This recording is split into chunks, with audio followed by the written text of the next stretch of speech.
Hi students, this is friend. Welcome back to my channel.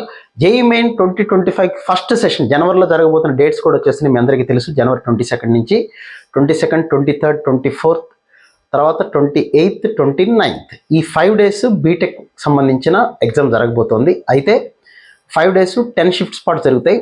Last 20 days, ఈ last 20 days preparation అనేది చాలా important. ఇప్పటివరకు మనం చేసిందంతా ఒక ఎత్తు, ఈ 20 days కూడా ఆ పట్టు సడలిపోకుండా మనం ఎంత బాగా చేయాలి, చేయాల్సిన పనులు ఏంటి, చేయకూడనివి ఏంటి అనేది ఈ వీడియోలో మీతో నేను డిస్కస్ చేస్తాను. కాస్త లాస్ట్ వరకు అబ్జర్వ్ చేయండి, లాస్ట్ వరకు వినండి, దాన్ని పాటించేలా ప్రయత్నం చేయండి.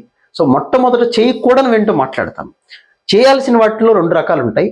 ఏంటంటే, మనకి ఇప్పటివరకు మీరు రాస్తున్న కాలేజీలో ఎగ్జామ్స్ అవ్వచ్చు, మాక్ టెస్ట్లు అవ్వచ్చు, ఏదైనా సరే 150 కన్నా తక్కువ వస్తున్న వాళ్ళు ఒక రకమైనటువంటి స్ట్రాటజీ అప్లై చేయాల్సి ఉంటుంది. 150 కన్నా ఎక్కువ వస్తున్న వాళ్ళు ఒక రకంగా ఈ లాస్ట్ 20 days ఉపయోగించుకోగలిగితే బెటర్ ర్యాంక్ రావడానికి అయితే ఛాన్స్ ఉంటుంది. ముందు ఎవరైనా సరే చేయకూడని పనులు కొన్ని ఉంటాయి. అందులో ముఖ్యమైనది ఏంటంటే, ఎవరెవరో ఇప్పుడు మేము లెక్చరర్స్ కాబట్టి క్లాసులో టీచ్ చేస్తాం కాబట్టి చాలా సంవత్సరాల ఎక్స్పీరియన్స్ ఉంది కాబట్టి మేము చెప్పేవన్నీ 99% నిజాలే ఉంటాయి. స్టూడెంట్ ఫీడ్బ్యాక్ కూడా ఉంటుంది కాబట్టి. బట్ చాలా ఛానల్స్లో మీరు చూసుకుంటే ఎవరెవరో చెప్పారనుకొని షార్ట్ కట్లు ఉంటాయి, లేకపోతే చీట్ కోడ్స్ ఉంటాయి జేఈ ఎగ్జామ్లు అనేది అస్సలు నమ్మకండి. ఇది లాస్ట్ మూమెంట్లో మనం ఇప్పటివరకు కష్టపడి ఎవరో ఏదో చెప్పారు కదని చీట్ కోడ్స్ ఉంటాయి, షార్ట్ కట్లు ఉంటాయి అనుకుంటే పేపర్ ఇచ్చేది ఐఐటి ప్రొఫెసర్స్. ఎటువంటి పరిస్థితుల్లోనూ క్వశ్చన్ పేపర్లో 75 బిట్స్ ఉంటే కనీసం 2 బిట్స్ కూడా షార్ట్ కట్స్ ఉండకపోవచ్చు.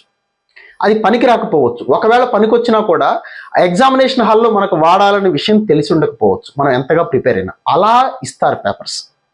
కాబట్టి అటువంటి వాటిని ఎటువంటి పరిస్థితులు నమ్మకండి. అలాంటి వీడియోస్ కానీ ఏదన్నా వచ్చినా కూడా మీ నోటీస్కి చూడకండి. రెండోది, జేఈ మెయిన్ ఎగ్జామ్ మీకు ఇంతకుముందు కూడా చెప్పాను, పోస్ట్ పోన్ అవుతుందని రకరకాలుగా రూమర్స్ వస్తూ ఉంటాయి. అసలు వాటి జోలికి మీరు వెళ్ళకండి. మీరు ఎంతసేపు ఈ 20 daysలో వీలైనంత ఎక్కువగా చదవటం. మీరు ఇప్పటివరకు 12 గంటలు చదివారా, 10 గంటలు చదివారా, 8 గంటలు చదివారా, ఇంతకుముందు ఎన్ని గంటలు అయితే చదివారో దానికి ఒక అరగంటన ఎక్స్ట్రా చదవటానికి ట్రై చేయండి. చదువుతూ ఉంటే టెన్షన్స్ ఉండవు, స్ట్రెస్ ఉండదు, ఏమీ ఉండదు. మీ దారిని మీరు ప్రిపేర్ అవుతూ ఉండండి. అనవసరమైన విషయాల గురించి జోలికి వెళ్ళకండి. నెక్స్ట్, మూడోది, మనకి సంక్రాంతి పండుగ పెద్ద పండుగ. తెలుగు వాళ్ళందరికీ కూడా పెద్ద పండుగ ఏంటంటే సంక్రాంతి పండుగ. పండుగ వస్తుంది, మనకి ఇబ్బంది ఏం లేదు. మీ దారిని మీరు చదువుకోండి, చక్కగా చేసి పెట్టినవి తినండి, హ్యాపీగా మీరు చదవండి. పండగల కోసం, పండగలు అనేవి మనకు ముఖ్యమైన విషయాలే కాదని ఎవరంటారు. కానీ అన్నిటికన్నా ముఖ్యమైనది మీ విలువైనటువంటి కెరీరు, పేరెంట్స్ మీ మీద పెట్టుకున్న నమ్మకం.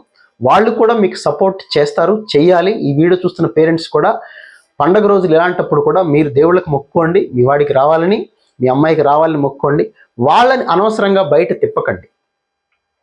హెల్త్ కూడా చాలా ఇంపార్టెంట్ కాబట్టి చేయకూడని విషయాల్లో ఇది ఒక ముఖ్యమైన విషయం. ఆరోగ్యం కూడా చాలా జాగ్రత్తగా చూసుకోవాలి. 20 days పాటు ఎగ్జామ్స్ అప్పుడు మనం ఎంత హెల్తీగా ఉంటే, ఎంత పీస్ఫుల్గా ఉంటే, ఎంత స్ట్రెస్లెస్గా ఉంటే అంత పర్ఫెక్ట్గా రాస్తామన్న విషయం కూడా గుర్తుపెట్టుకోండి.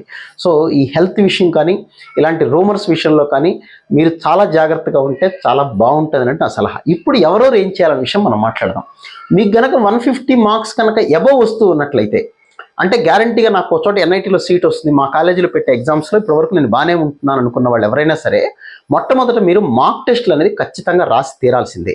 మాక్ టెస్టులు రాసినప్పుడు దానికి సంబంధించిన సొల్యూషన్ ప్రతి ప్రాబ్లంకి చెక్ చేసుకోండి. ఎగ్జామ్ అయిపోయిన తర్వాత 3 hours ఎగ్జామ్ అంటే 3 hours ఫస్ట్ మినిట్ నుంచి లాస్ట్ మినిట్ వరకు ప్రతి ప్రాబ్లమ్ని సాల్వ్ చేయడానికి ట్రై చేయండి. కెమిస్ట్రీ, ఫిజిక్స్, మ్యాథ్స్ ఆర్డర్లో లాస్ట్ మినిట్ వరకు కూడా ఏదో ఒక ప్రయత్నం చేయండి. రాదు అని మధ్యలో వదిలేయకుండా ఎవరైనా సరే ఆ ప్రయత్నం చేయండి. అయిపోయిన తర్వాత, ఎగ్జామ్ అయిపోయిన తర్వాత మీకు ఖచ్చితంగా సొల్యూషన్స్ ప్రొవైడ్ చేస్తారు కాలేజీ వాళ్ళు. లేదా ఏదో రకంగా సొల్యూషన్ తెలుసుకొని ఇంకొక 1.5 hour 2 hours పాటు అదే పేపర్ని సాల్వ్ చేయడానికి, లేదా ఆ సొల్యూషన్ తెలుసుకొని మళ్ళీ ఒకసారి రివైజ్ చేసుకోవడానికి అయితే ట్రై చేయండి. మాక్ టెస్ట్ని ఈజీగా వదలద్దు. మాక్ టెస్ట్ దానికి సంబంధించినటువంటి ఎర్రర్స్ ఏదైతే మీకు ఉన్నాయో అవి మీరు సాల్వ్ చేసుకొని కనీసం ఒక 5 to 6 hours పాటు మాక్ టెస్ట్కి మీరు కేటాయించి తీరాల్సిందే. ఆల్టర్నేట్ డేస్ ఎగ్జామ్స్ రాసుకోండి.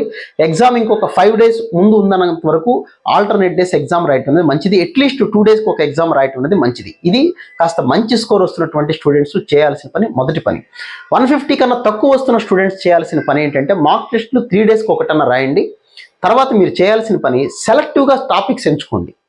సెలెక్టివ్గా టాపిక్స్ అంటే నాకు చాలా తక్కువ స్కోర్ వస్తుంది అనుకున్నప్పుడు మ్యాథ్స్, ఫిజిక్స్, కెమిస్ట్రీలో ఏదో ఒక 2 subjectsలో మీరు సెలెక్టివ్ టాపిక్స్ అంటే ఇంపార్టెంట్గా ఎక్కువ వెయిటేజ్ వస్తున్న టాపిక్స్ని సెలెక్ట్ చేసుకొని ఒక్కసారన్నా ప్రీవియస్ ఇయర్ క్వశ్చన్స్ని చూడాల్సిందే. అది చేయగలిగితే మీకు చాలా చాలా బెనిఫిట్గా ఉంటుంది, గుర్తుపెట్టుకోండి. నెక్స్ట్, ఎక్కువగా స్కోర్ వస్తున్న వాళ్ళు ప్రీవియస్ ఇయర్ క్వశ్చన్స్, ఇందాక చెప్పినట్టుగా మాక్ టెస్ట్కి సంబంధించిన పేపర్ యొక్క ఎనాలిసిస్, ఎర్రర్స్ ఏమైనా ఉంటే కరెక్ట్ చేసుకోవటం, అవన్నీ ఒక 5 to 6 అవర్స్ టైం పడతాయి, చేయాల్సిందే. నెక్స్ట్ ఇంకొక 5 to 6 అవర్స్ అన్న ప్రతి సబ్జెక్ట్ని 2 to 2 అవర్స్ అన్న చదవండి. అతి ముఖ్యమైన విషయం ఏంటంటే, ఒక సబ్జెక్ట్లో లేదా ఒక టాపిక్లో మీకు గనక ఎక్కువ స్కోర్ రానప్పుడు దాని మీద అనవసరమైనటువంటి టైం వేస్ట్ చేయకండి. మీ బలం కెమిస్ట్రీ అయితే, మీ బలం ఫిజిక్స్ అయితే, మీ బలం మ్యాథమెటిక్స్ అయితే అందులో దాని మీద ఎక్కువగా కాన్సన్ట్రేట్ చేయండి. మీకు ఎక్కడైతే ఎక్కువ స్కోర్ వస్తుందో ఆ సబ్జెక్ట్ మీద ఇంకొక ఎక్స్ట్రా టైం కనుక మీరు ఎఫర్ట్ పెట్టగలిగితే డెఫినెట్గా ఇంకా ఎక్కువ స్కోర్ వస్తుంది, మనకి స్కోర్ పెంచుకోవడానికి ఛాన్స్ ఉంటుంది. అలా కాకుండా నాకు రాదు ఈ సబ్జెక్టు, మ్యాథ్స్లో ఒక 4-5 టాపిక్లు రావట్లేదు, అవి నేర్చుకుంటాను బేసిక్ నుంచి అంటే, ఇప్పుడు ఈ 20 డేస్లో బేసిక్ నుంచి నేర్చుకొని ఐఐటి లెవెల్ వరకు, మీరు జేఈ లెవెల్ వరకు ప్రిపేర్ అవ్వటం అనేది ప్రాక్టికల్గా మాట్లాడుకుంటే అలా సాధ్యపడదు. ఈ 20 డేస్ వీలైనంత ప్రాక్టికల్గా ఉండటానికి ఆలోచించండి. నాకు ఇది రాదు అనుకున్నప్పుడు వీలైతే దాన్ని వదిలేయండి, అంతే తప్ప దాని గురించే పాకులాడుతూ కూర్చోకండి. ఇది చాలా ముఖ్యమైన విషయం, చేయకూడని పనుల్లో ఇది కూడా ఒకటి గుర్తుపెట్టుకోండి. మీ గురించి మీకే ఎక్కువ బాగా తెలుస్తుంది, పేరెంట్స్ కన్నా టీచర్స్ కన్నా. మీరు చేయగలరా, మీకు ఎంత స్కోర్ వస్తుంది, రియాలిటీ ఏంటో మీకు తెలుసు. కాబట్టి కాస్త బీ ప్రాక్టికల్గా ఉండండి, ఇది ఒక ముఖ్యమైన విషయం. తర్వాత కనీసం ఒక 3 to 5 అన్న కంప్యూటర్ బేస్డ్ టెస్టులు రాయడానికి ట్రై చేయండి. ఆన్లైన్లో అవ్వచ్చు, లేదా మీ కాలేజీ వాళ్ళు పెడితే అక్కడైనా అవ్వచ్చు, లేదా అభ్యాసం ఉంటుంది. కాకపోతే అభ్యాసంలో ఓల్డ్ సిలబస్ ప్రకారం ఉంది కాబట్టి అయినా సరే పర్వాలేదు, ఒక కనీసం 2 to 3 టెస్టులన్నా మీరు కంప్యూటర్ బేస్డ్ టెస్ట్లు అనేది రాయటం అనేది చాలా అవసరం, ప్రాక్టీస్కి ముఖ్యమైన విషయం అది. సో ఇది నేను చెప్పాలనుకున్న పాయింట్లు. అయితే మాక్ టెస్ట్లు అనేది గుర్తుపెట్టుకోండి, ఖచ్చితంగా రాయాలి. లాస్ట్ 3-4 డేస్ మాత్రం రాయకండి. అంటే ఎగ్జామ్కి ముందు మాత్రం ఒక 3-4 డేస్ రాయకుండా, లేదా ఒకటి రాసుకొని ఆపేసేయండి, బెస్ట్ అది. Exam 2-3 days before previous year questions అనేది ఖచ్చితంగా మీరు చేయాల్సినటువంటి అతి ముఖ్యమైన విషయం. ప్రీవియస్ ఇయర్ క్వశ్చన్స్ను కూడా ఒక 10 క్వశ్చన్స్ ఒక టైం పెట్టుకొని స్పీడ్గా చేయటం అనేది అది కూడా చాలా అవసరమైన విషయం. సో ఇంకా నేను ఏదైనా ఇష్యూస్ కనుక మర్చిపోయింటే ఈ వీడియో కింద కామెంట్ సెక్షన్లో అయితే మెన్షన్ చేయండి, మళ్ళీ లైవ్కి వచ్చినప్పుడు మనం డిస్కస్ చేద్దాం. సో లాస్ట్ 20 డేస్ని పర్ఫెక్ట్గా పక్కాగా ప్లాన్ తోటి స్మార్ట్ వర్క్ చేయండి. ఈ హాలిడేసు, ఈ ఫంక్షన్స్, గ్యాదరింగ్స్, తర్వాత బజార్లకు వెళ్ళటాలు, షాపింగ్లకు వెళ్ళటాలు, ఇవన్నీ కొద్దిగా తగ్గించుకోండి. మీ కెరీర్ చాలా ఇంపార్టెంట్. మనకి చాలా టైం ఉంటుంది. ఎగ్జామ్ అయిపోయిన తర్వాత ఒక మంచి పర్సంటేజ్, ఒక మంచి ర్యాంక్ వచ్చింది అంటే మన కెరీర్ ఒక 40 years పాటు మీరు జాబ్ చేయగలిగేటువంటి కెరీర్ని ఇప్పుడే సంపాదించుకున్నట్టు. కాబట్టి ఈ 20 డేస్ని పర్ఫెక్ట్గా యూటిలైజ్ చేసుకోండి. So wish you all good luck guys. మీకు ఇంకా ఏదైనా డౌట్ ఉంటే వీడియో కింద కామెంట్ సెక్షన్లో మెన్షన్ చేయండి, మళ్ళీ మాట్లాడుకుందాం. Thank you.